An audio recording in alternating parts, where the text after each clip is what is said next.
وإلى ثمود أخاهم صالحا قال يا قوم اعبدوا الله ما لكم من إله غيره قد جاءتكم بينة من ربكم هذه ناقة الله لكم آية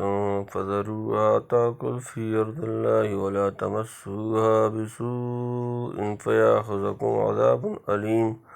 واذكروا إذ جعلكم خلفاء من بعد عاد وبغاكم في الأرض تتخذون من سهولها قصورا وتنحتون الجبال بيوتا فاذكروا آلاء الله ولا تعثوا في الأرض مفسدين. قال الملأ الذين استكبروا من قومه للذين استضعفوا لمن آمن منهم أتعلمون أن صالحا مرسل من ربه قالوا إنا بما أرسل به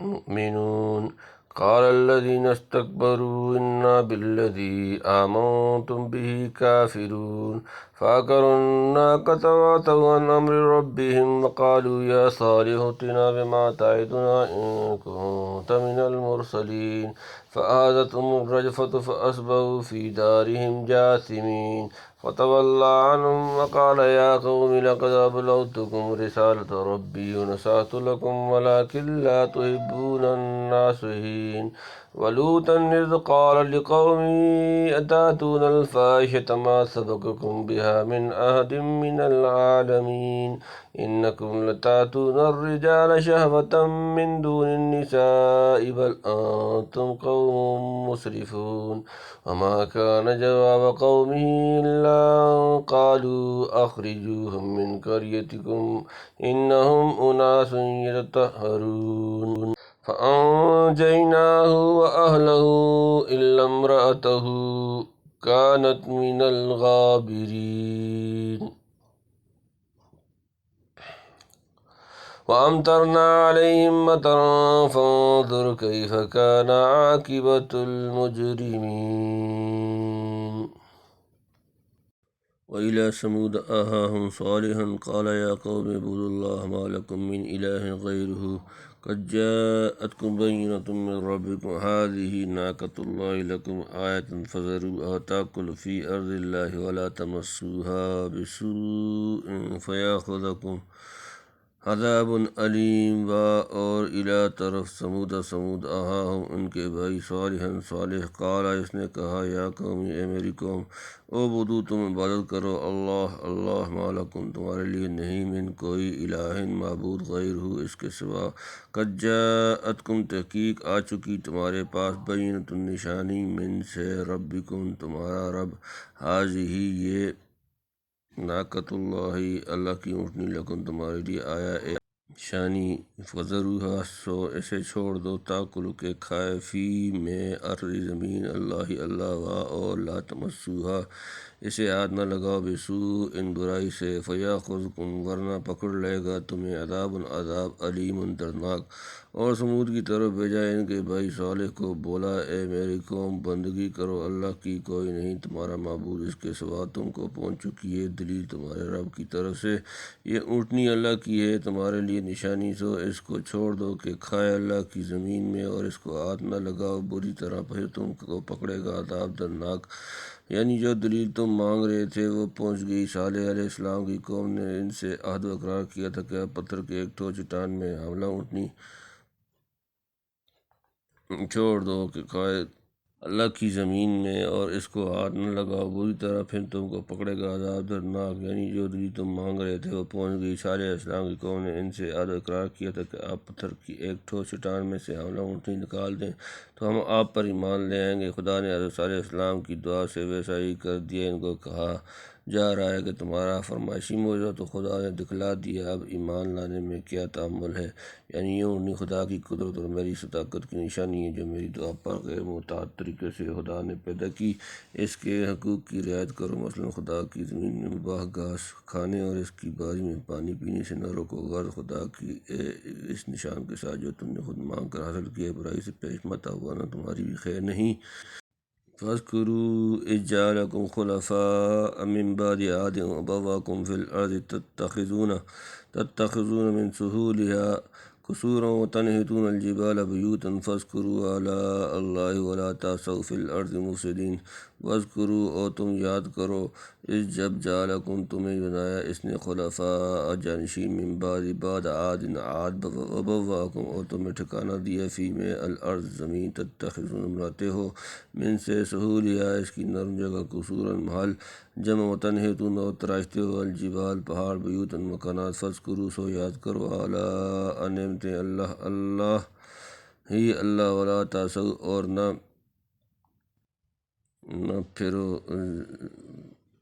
فی الارض زمین ملک میں مفسدین فساد کرنے والے فساد کرتے ہو یاد کرو جب کہ تم کو سردار کر دیا عاد کے پیچھے اور ٹھکانہ دیا تم کو زمین میں کہ بناتے ہو نرم زمین میں محل اور تراشتے ہو پہاڑوں کے گھر سو یاد کرو احسان اللہ کے اور مت مچاتے پھرو زمین میں فساد یعنی احسان فرموشی اور شرک و کفر کر کے زمین میں خرابی مت پھیلاؤ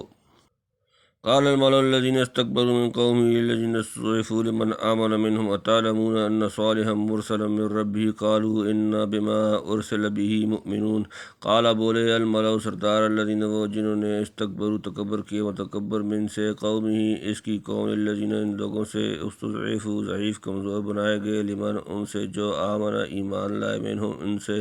أتعلمون کیا تم جانتے ہو ان کہ صالحا صالح مرسل بھیجا ہوا من سے رب بھی اپنا رب قالو انہوں نے کہا انا بے شک ہم بما اس پر جو ارسل بھی اس کے ساتھ بھیجا گیا مؤمنون ایمان رکھتے ہیں کہنے لگے سردار جو متکبر تھے اس کی قوم میں غریب لوگوں کو کہ جو ان میں ایمان لا چکے تھے کیا تم کو یقین ہے کہ صالح کو بھیجا ہے اس کے رب نے بولے ہم کو تو جو وہ لے کر آیا ہے یقین ہے قال الذين استكبروا انا بالذي آمنتم به کافرون قال بولے الذين وہ جنہوں نے استکبروا تکبر کیا انا ہم بالذی وہ جس پر آمنتم بھی تم ایمان لائے ہو لائے اس پر کافرون کفر کرنے والے منکر کہنے لگے وہ لوگ جو متکبر تھے جس پر تم کو یقین ہے ہم ان کو نہیں مانتے قوم میں جو بڑے بڑے متکبر سردار معاندین تھے وہ غریب اور کمزور مسلمانوں سے استہزاء کرتے تھے کہ کیا بڑے آدمی تو آج تک نہ سمجھے مگر تمہیں معلوم ہو گیا کہ سارے خدا کا بھیجا ہوئے مسلمانوں نے جواب دیا کہ معلوم ہونا کیا معنی معلوم تو تم کو بھی ہے ہاں ان دل سے قبول کر کے اس پر ایمان لا چکے ہیں متکبرین سکیمانہ جواب سے خسیانہ ہو کر بولے کہ جس چیز کو تم نے مان لیا ہے ہم ابھی تک اسے نہیں مانتے پھر بھلا تمہارے جیسے چند خستہ حال آدمیوں کا ایمان لے آنا کون سی بڑی کامیابی ہے فعقروا الناقة وعتوا عن أمر ربهم وقالوا يا صالح ائتنا بما تعدنا إن كنت من المرسلين فعقروا انہوں نے کونچیں کاٹ دی الناقة اونٹنی وعتوا اور سرکشی کی عن سے امر کو حکم ربهم اپنا رب وقالوا اور بولے اے صالح یا صالح اے صالح ائتنا لے آ بما تعدنا جس کا تو ہم سے وعدہ کرتا ہے اگر کون تو ہے من سے المرسلین رسول جمع پھر انہوں نے کاٹ ڈالا اونٹنی کو اور پھر گئے اپنے رب کے حکم سے اور بولے اے صالح لے آ ہم پر جس سے تو ڈراتا ہے اگر تو ہے رسول کہتے ہیں کہ وہ اونٹنی اس قدر عظیم الجثہ اور ڈیل ڈول کی تھی کہ جس جنگل میں چرتی دوسرے مویشی ڈر کر بھاگ جاتے اور اپنی باری کے دن جس کنویں سے پانی پیتی کنواں خالی کر دیتی گویا جیسے اس کی پیدائش غیر معمولی طریقے سے ہوئی تو عزم و حیات بھی غیر معمولی تھے آخر لوگوں نے غیظ میں آ کر اس کے قتل پر اتفاق کر لیا اور بدبخت قدار نے اس کی کونچیں کاٹ ڈالیں بعد خود خواجہ صالح کے قتل پر بھی تیار ہونے لگے اور اس طرح ادا کہ خدا کے احکام کو جو صالح اور ناکا کے متعلق تھے پس پش ڈال دیا تو ایسے کلمات انسان کی زبان سے اس وقت نکلتے ہیں جب خدا کی قہر و غضب سے بالکل بے خوف ہو جاتا ہے عاد اولیٰ کی طرح سمود بھی اس مرتبہ پر پہنچ کر عذاب الہی کے مورد بنے جس کا ذکر آگے آتا ہے فَأَخَذَتْهُمُ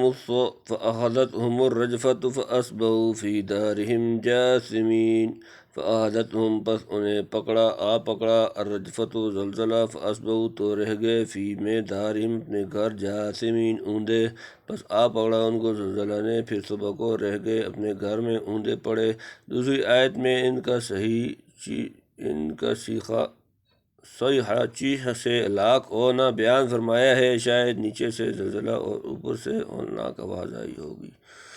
فتولى عنهم وقال يا قوم لقد أبلغتكم رسالة ربي ونصحت لكم ولكن لا تحبون الناصحين فتولى پھر منہ پھیرا عنہم ان سے وقال اور کہا یا قوم یہ میری قوم لقد أبلغتكم تحقیق میں تمہیں پہنچا دیا رسالت ان پیغام ربی اپنا رب ونصحت اور خیر خواہی کی لکم تمہاری ولیکن اور لیکن لا تحبون تم پسند نہیں کرتے الناصحین خیر خواہ جمع